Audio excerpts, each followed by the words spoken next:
Hi, everybody. My name is Greg Hancock, and along with my, so to speak, tighty friend, Patrick Curran, we make up Quantitude. We're a podcast dedicated to all things quantitative, ranging from the relevant to the completely irrelevant. In today's episode, we talk about loglinear models as a clever method to deconstruct the potential dependencies among two or more categorical variables. Along the way, we also mention Children of the Corn, Mr. Magoo glasses, tighty whities, Fogo de Chão, blinded by hand soap, logarithms as drug mules, Euler, Euler, Euler, conspiracy boards and red yarn, M&M colors, depth perception problems, and apologies to Mrs. Johnson. We hope you enjoyed today's episode.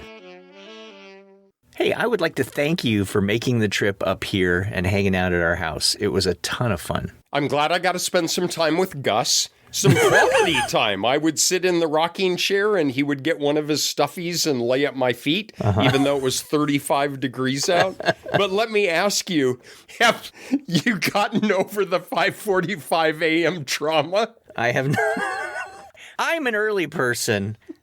So I'm up at, 4:30 or 5 in the morning, just walking through the main floor of the house.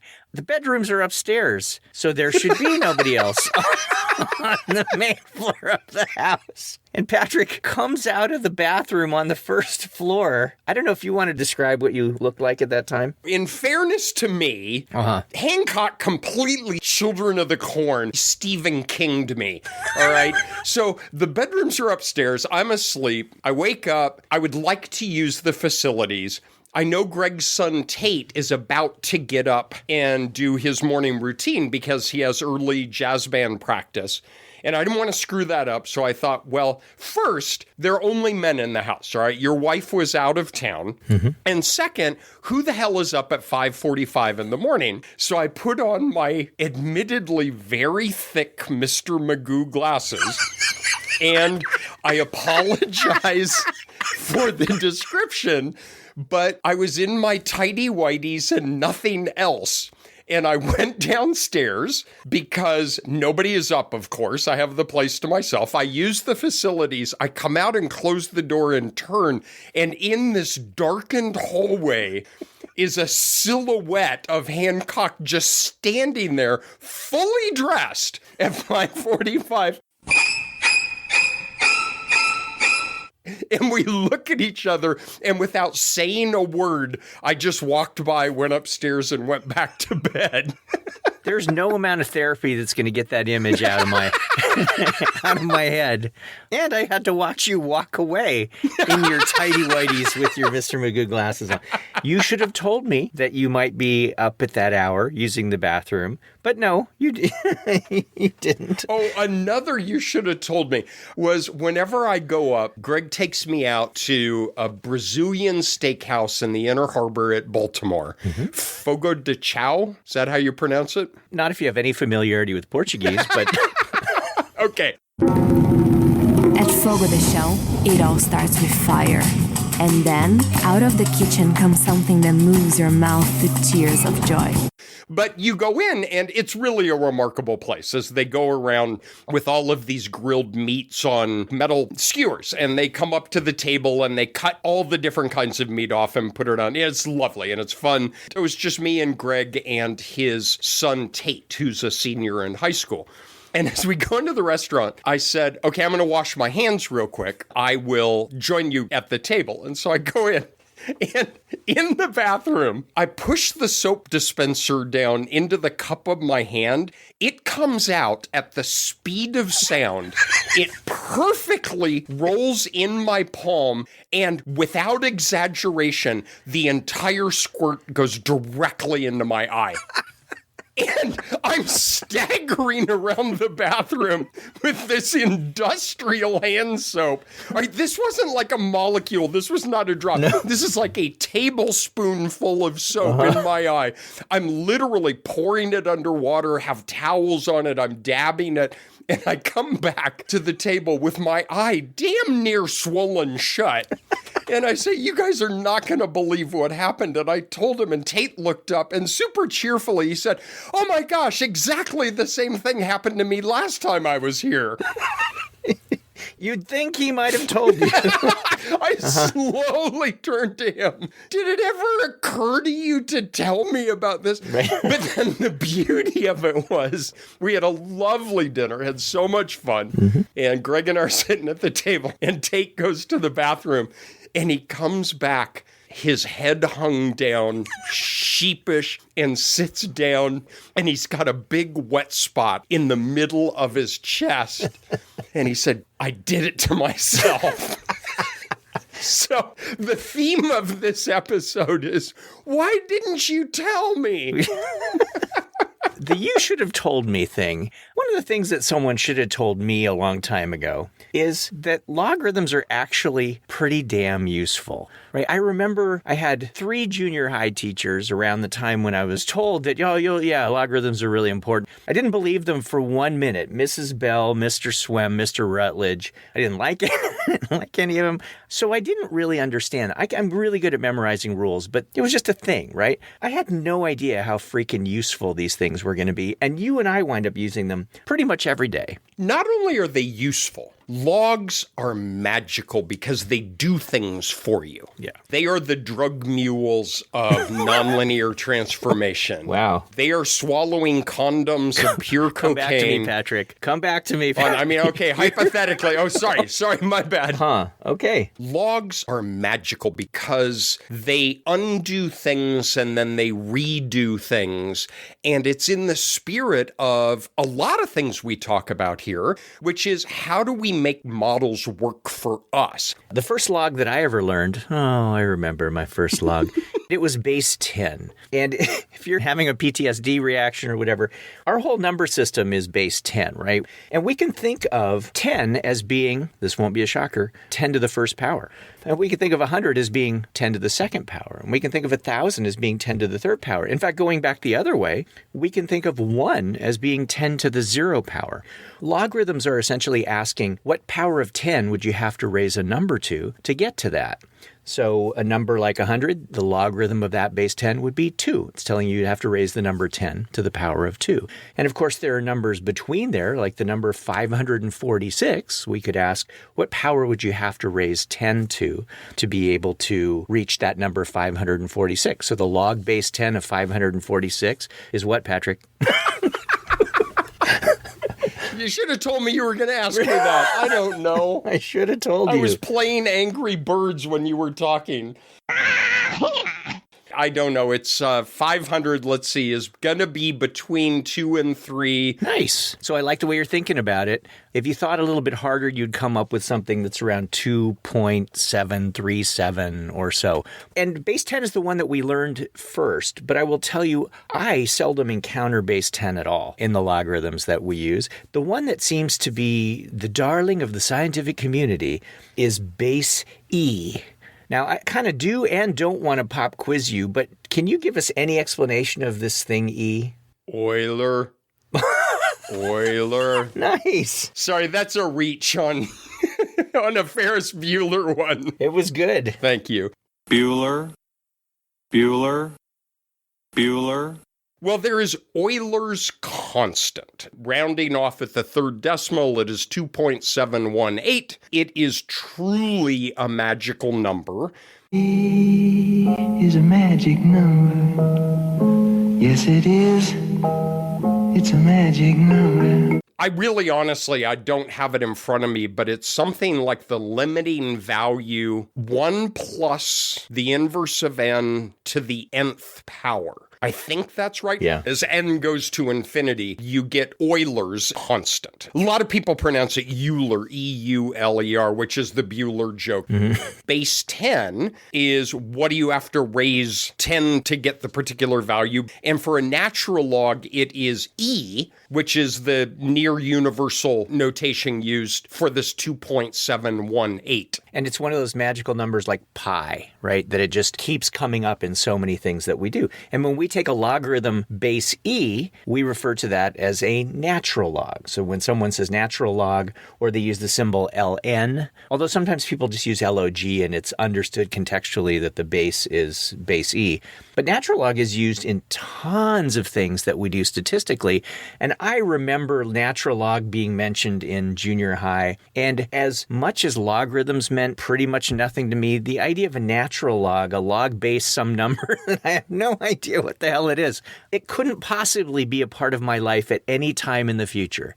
Someone should have told me how much it is a part of my life. It seems really weird of just having this arbitrary constant value, 2.718. But where this constant comes from is it allows us to do things like look at exponential growth or exponential decay and intensity, right? Decibels in a sound system. Oh, yeah. And compound interest in financing. I mean, all of this stuff. But what I love about it is it takes harder things that we want to do and makes them easier. So there are a ton of things that we can do with logs and exponents. For example, there's a thing called a product rule with a log. And say you have two things, x times y.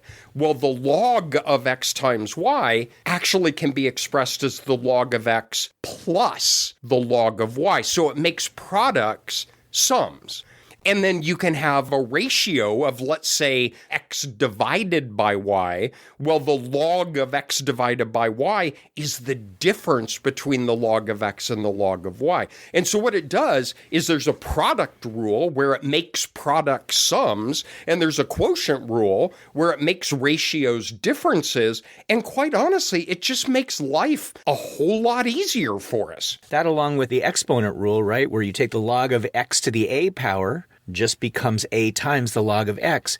Those three things together would get us through just about anything in statistics where the logs come up. I mean, these logarithms are so important. There's actually a technique that's named after them, right? It's called loglinear modeling.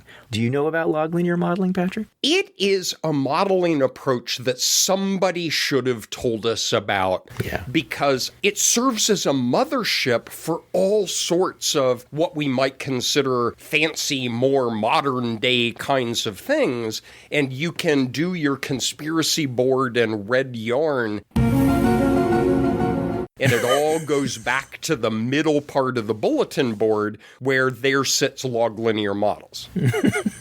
I've been in your basement. I've seen that. I've seen that board with the yarn. Just keep going, Hancock. Okay. There's no need to go into that. If we're going to ease into this topic of loglinear modeling, probably the best entry point, I would say, is our old friend, the chi-square test.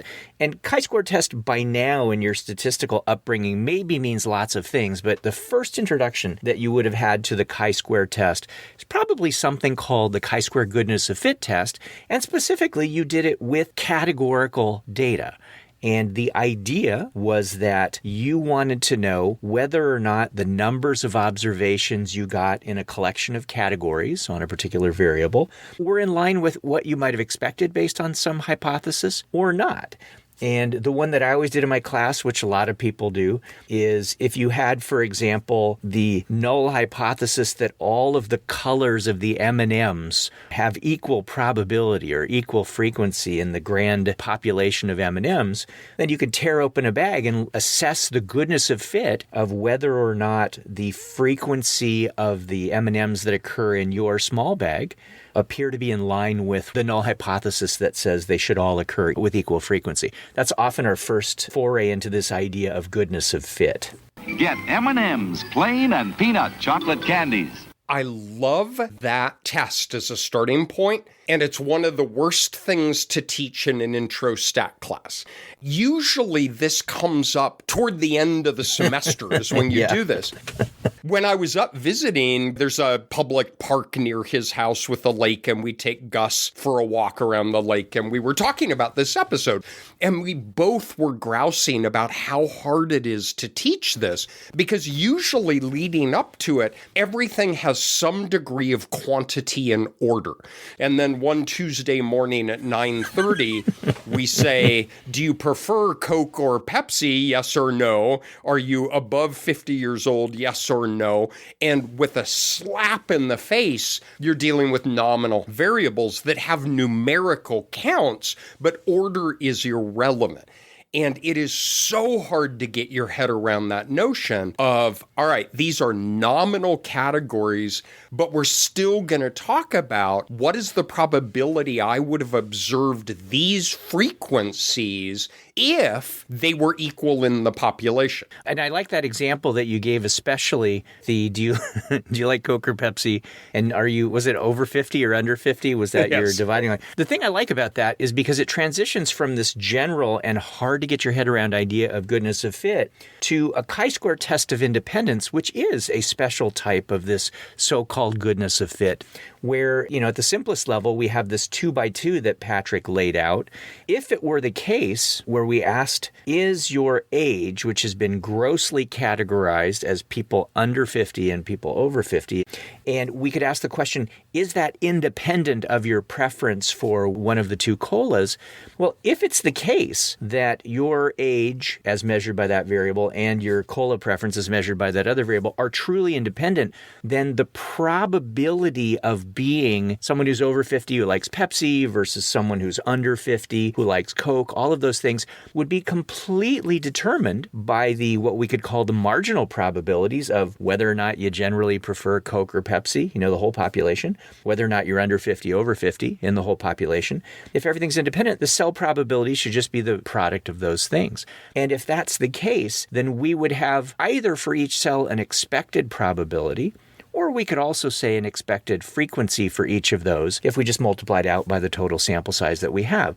So in the spirit of this goodness of fit thing, we have in each cell either a frequency or a probability that we observe, and then for each cell we have one that we would expect based on some particular hypothesis, and in this case, it is a hypothesis of independence. And so it comes down to the goodness of fit of the things that you observe versus the things that you expect. So if you had, in the grand population, some probability that people would prefer Coke, and then a complementary probability that they would prefer Pepsi, so maybe Coke would be, we'll say, 0.6, and Pepsi would be 0.4. Coca-Cola says it's the real thing, but Pepsi believes that when it comes to colas, the only real thing is taste. You have some probability of being over 50 versus under 50. I actually kind of hesitate to ask what that is. Well, no. The population is aging, so what do you think the probability is that people are over 50? 0.7. The people are over 50? Okay, you ask my opinion, and then you're incredulous about my response? Nobody told me that you'd say something useless. Okay, boomer. Okay. So let's say the probability of being under 50 is 0.7 and the probability of being over 50 is 0.3. Then we could think for every cell, the probability, assuming those things are independent, would be the product of the marginal probability of your soda preference and the marginal probability of your age. If we were dealing with frequencies, we would take that probability and multiply it by big N, and we would have the number of observations we expect in each cell. Unfortunately, this is a product of numbers that can get increasingly unwieldy to deal with as we get to, and we will get to, more complex designs. And how do we solve the problem when you are multiplying a bunch of things that can get unwieldy? Log it! Log it! Damn right. I wish someone had told me that. So if we take the log of a cell frequency, that would be equal to the log of the product of the overall frequency, the marginal probability of your soda preference, the marginal probability of your age. And when I take the logarithm of those three things, it breaks out into a sum, the log of big N plus the log of the marginal probability for that soda preference plus the log of the probability associated with age. So we have just taken a model and made it linear by taking the log. What would you call that? I don't know. I'm so excited. Yes, this is a log linear model for each of the cell frequencies. And that is under the model of complete independence. If there's some dependence between your soda preference and your age, then it wouldn't actually work. The cell frequency would not equal the overall frequency times those two marginal probabilities. You would need another thing that you would have to multiply by that would capture some degree of the interaction that's occurring, some degree of the dependence that's occurring between your soda preference and your age. Okay, so then under a model of dependence, that would mean that the cell frequency any cell frequency in your 2x2 would be equal to the overall grand total of people times a marginal probability for soda times a marginal probability for age times this other thing I'm not really going to call a probability, but it's like that adjustment, that little nudge that you would need to get it exactly in line with what you've observed in the cell. Take the log of that, and what have you got? The same as you had in the independence model, the log of the big sample size, the log of what we could call the row effect or your soda preference, the log of the column effect or what we could call your age, plus the log of that interaction or dependence term, and we have a log linear model. And in this case, it would be a saturated log linear model because that last term would take you from a model of independence to a model that allows dependence. So we've taken frequencies and we've now modeled them using logarithms, and it's so cool. It's so beautiful. It's great to be a nerd. It's great to be a nerd. But what's interesting is how Greg described things and how we usually think about a contingency table, chi-square goodness of fit. It works really, really well until it doesn't. And the first way that we can have until it doesn't is what if you have a third variable that you want simultaneously? And then things with old school chi-squares start to break down pretty quickly. Yeah, they sure do. It's possible to extend a chi-square to having 3 of these variables, but it's not very practical. And the beauty of this thing that, by the way, you're already doing log linear modeling. You already know what log linear modeling is now. The beauty of this is that it extends to that. And log linear modeling is this really cool system of trying to understand the relations among, might be 2 categorical variables, 3, 4, 5, it could be a whole lot, and the dependencies among some subsets of those or among all of those. And a couple of things I should say right now. First of all, this is considered a symmetric technique in the sense that we don't usually think of any one of these variables as being formally dependent upon the others. But just like when you do a correlation coefficient, you might in your head think of one of those as being dependent upon the other. But correlation is just a way of assessing their association. Same thing in log linear models. You might have in your head that one of these might be dependent upon the others, but it's still just a way to try to understand the relations among all of these things. The other thing that I will mention is that, the example that we just did with under 50 over 50, for example, under 50 over 50 is a perfectly good continuous variable that was artificially dichotomized. Let's go ahead and take this example and move it to one where things are much more natural in their categorization, or at least some of them are. So we could take an election. So we might have a variable that we can call vote. Vote for Trump or vote for Biden. Yes, I know there are other people that you could have voted for in that election, but we'll just make that binary. You could live in a place that has either been coded as rural or urban. And yes, there can be finer gradations to that, but that's a very common way of coding different geographic locations. You could code people's political orientation. For example, liberal, moderate, conservative. And yes, you can think about those along a continuum, but people also identify with those categories. So someone might describe themselves as a conservative as opposed to, I'm an 18 on a 20-point scale. So we could think of it as having 3 variables, for example, who you voted for, the rurality of where you live, and your political orientation.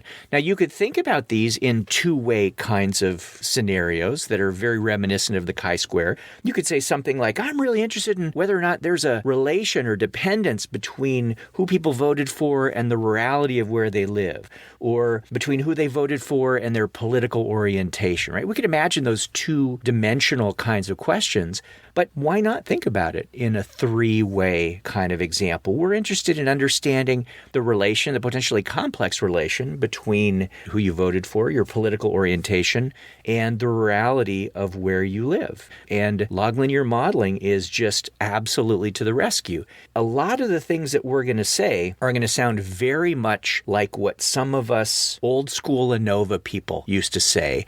And I say old school ANOVA, a lot of people teach ANOVA still. But when we talk about factorial designs, Patrick, and you think about an ANOVA, what is some of the language that you remember using when you're trying to understand those factorial ANOVAs? The factorial ANOVAs were governed by, is there a difference in differences? Mm-hmm. You can think about interactions in that way. Let's say you have 2 groups you're comparing and there is a difference. All right, well, that we can think of as a main effect. Is one group different in the mean than the other group? Yeah. But if we cross that with a second group membership, well, the first factor has a difference between the two groups, but there's another level of the other factor that has a difference in the two groups. And the interaction asks, are those differences different? So imagine having a treatment and a control. The main effect is there a difference between treatment and control? Now have another group where you say, well, they're biological males versus biological females, and there's a difference. But then we say, well, is the effect of the treatment different as a function of whether you're a biological male or a biological female? So a two-way interaction is a difference in differences. And then it's just really cool. A three-way interaction, it starts getting funny to talk about, but is the difference in differences different? But when you think about it, it actually makes sense because that's a three-way interaction. If you want to understand the distribution of these variables that you're studying and hear what we're talking about, we can think about those as frequencies in a cell. Is there a difference in the differences that are different? I love everything that you said, especially because it maps onto a way of thinking about this thing that is a loglinear model. So I have this three-way design that we're talking about. We could ask main effect kinds of questions. We could ask, is there a difference in the probability of voting for Biden or Trump? That's a main effect question. We could ask, is there a difference in the probability of being in a rural environment versus an urban environment, a main effect?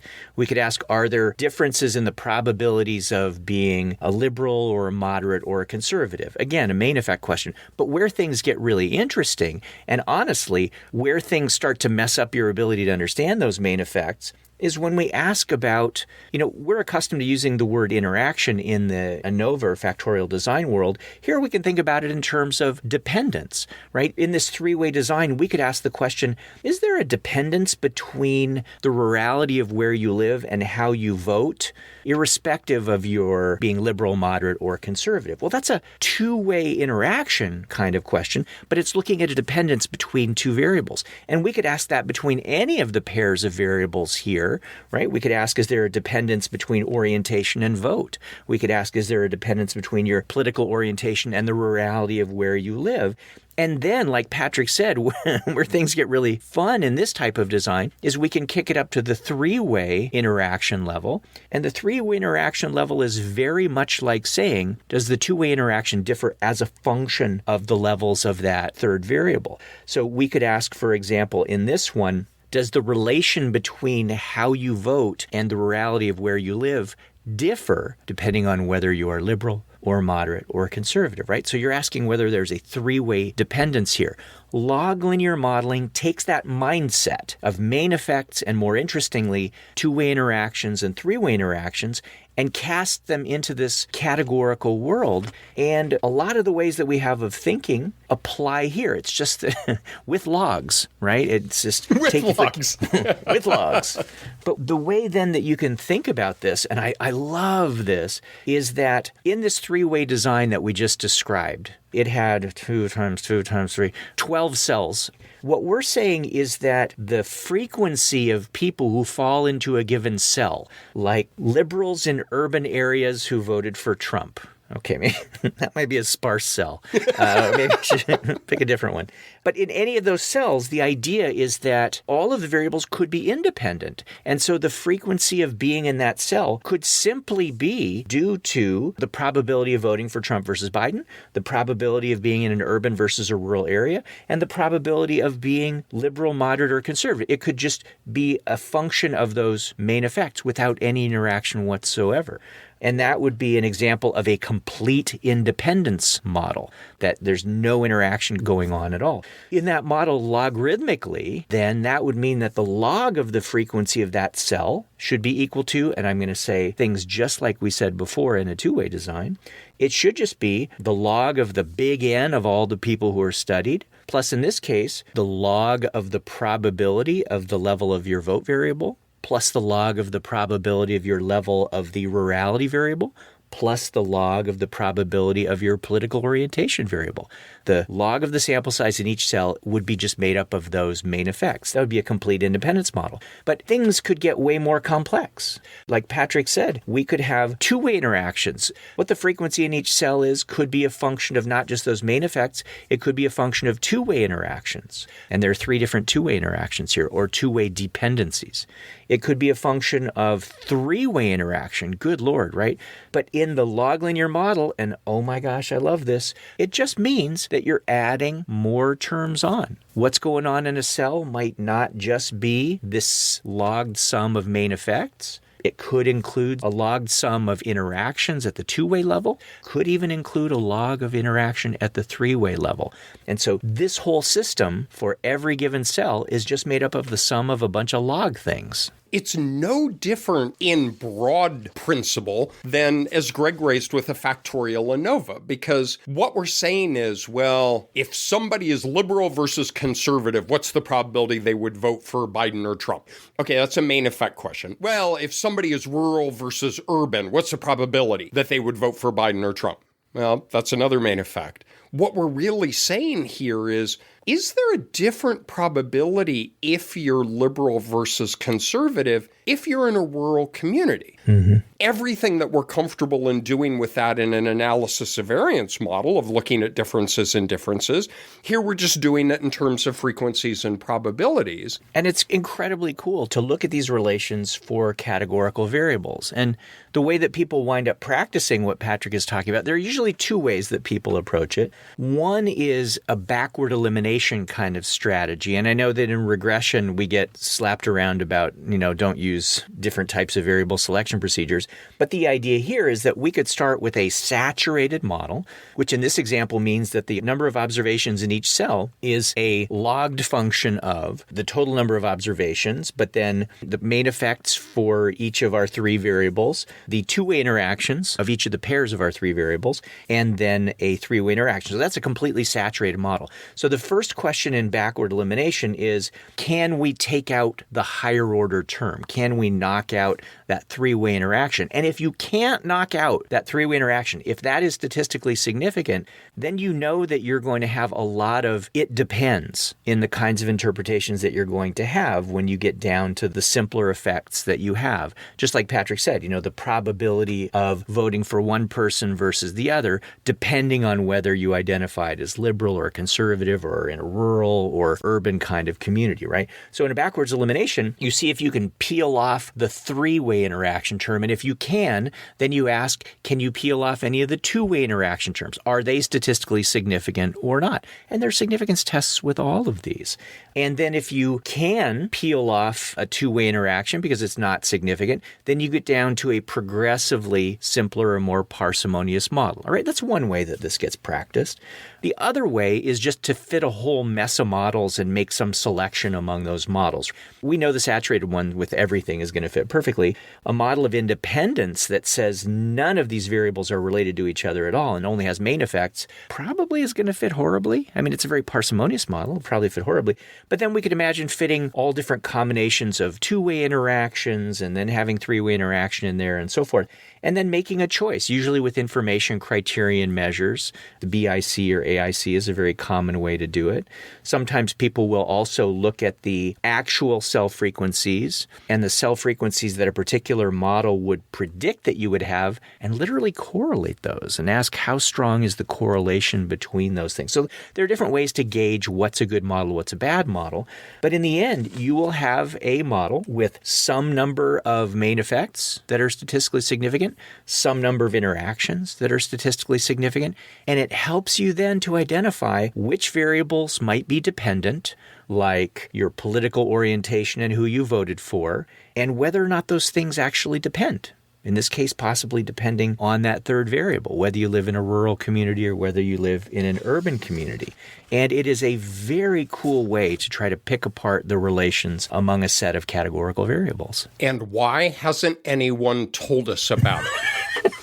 as I have a wet paper towel over my eye, sitting in this beautiful restaurant with close friends. Why hasn't anyone told us about it? Because if you like ANOVA, if you like the concept of ANOVA, of having cell means, having hypotheses about what are equal, what are different, what differences are different, if you like that, then you like log linear models, because all we're doing is, instead of having a mean of a quantitative variable, we have a joint distribution on a nominal, usually a nominal variable, and we're doing exactly the same thing. So this can't possibly be my fault that I don't know how to do this. Someone must be to blame. And I'm pretty sure it's your son, Tate. I'm sure it is. As Patrick's at the dinner table holding his eye, right, a paper towel to his eye, and if he pulls the paper towel away, it's swollen shut, like he needs an EpiPen or something quickly. But I'm also waving over the steak. It's like,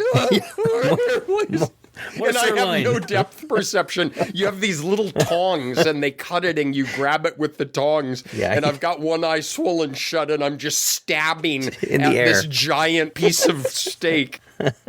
Yeah, I didn't learn about log linear modeling at all in graduate school. I think it's a lot more popular in other fields that study more demographic things, where there are a lot of different categorical variables. And we just talked about 3, right? You could have 4, you could have 5, just like in a factorial design in ANOVA or general in your modeling world, you could do it.